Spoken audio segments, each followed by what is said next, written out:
বাংলাদেশে নিষিদ্ধ হলো আইপিএল। পরবর্তী নির্দেশ না দেয়া পর্যন্ত ভারতীয় ফ্র্যাঞ্চাইজি লিগের সব খেলা সম্প্রচার এবং আইপিএল কেন্দ্রিক অনুষ্ঠান প্রচার বন্ধ রাখতে বলেছে তথ্য মন্ত্রণালয়। সরকারের এই সিদ্ধান্তকে স্বাগত জানিয়েছে বিসিবি। ইঙ্গিতটা আগের দিনই দিয়েছিলেন তথ্য সম্প্রচার উপদেষ্টা সৈয়দা রিজওয়ানা হাসান। আইনি দিক খতিয়ে দেখে অবশেষে চূড়ান্ত সিদ্ধান্ত নিয়েছে মন্ত্রণালয়। বাংলাদেশে নিষিদ্ধ হলো আইপিএল। সোমবার সম্প্রচার মাধ্যমগুলোকে নির্দেশনা দিয়ে তথ্য মন্ত্রণালয়ের সহকারী সচিব ফিরোজ খান স্বাক্ষরিত বিজ্ঞপ্তি প্রকাশ করা হয়েছে। সেখানে বলা হয়েছে, পরবর্তী নির্দেশ না দেয়া পর্যন্ত আইপিএল এর খেলা সম্প্রচার বন্ধ থাকবে। এমনকি আইপিএল সংক্রান্ত কোনো অনুষ্ঠানও প্রচার করা যাবে না। বাংলাদেশে আইপিএল সম্প্রচার সত্য টি স্পোর্টসের কাছে।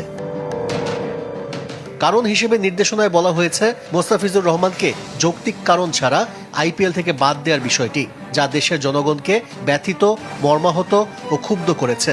সরকারের এই পদক্ষেপকে স্বাগত জানিয়েছেন বিসিবি পরিচালক খালেদ মাসুদ পাইলট। যেখানে আমাদের খেলোয়াড়দের সম্মান নাই, সেই চ্যানেলটা বা সেই স্পোর্টস আমাদের দেখারও দরকার নাই। তা আমি মনে করি যে আইপিএলকে সরকার থেকে হয়তো বাংলাদেশে কোনো চ্যানেলে দেখতে দেবে না। আমি খুবই এটা গ্রহণ করি যে না, ঠিক আছে, আমরা দেখবই না। বাংলাদেশের আইপিএল সম্প্রচার বন্ধের সিদ্ধান্ত গুরুত্বের সঙ্গে জায়গা করে নিয়েছে ভারতের প্রায় সব গণমাধ্যমে। তবে দেশটির ক্রিকেট বোর্ড কোনো প্রতিক্রিয়া জানায়নি। আইপিএল শুরু হবে 26 মার্চ। আশিক রুদ্র, চ্যানেল 24, ঢাকা।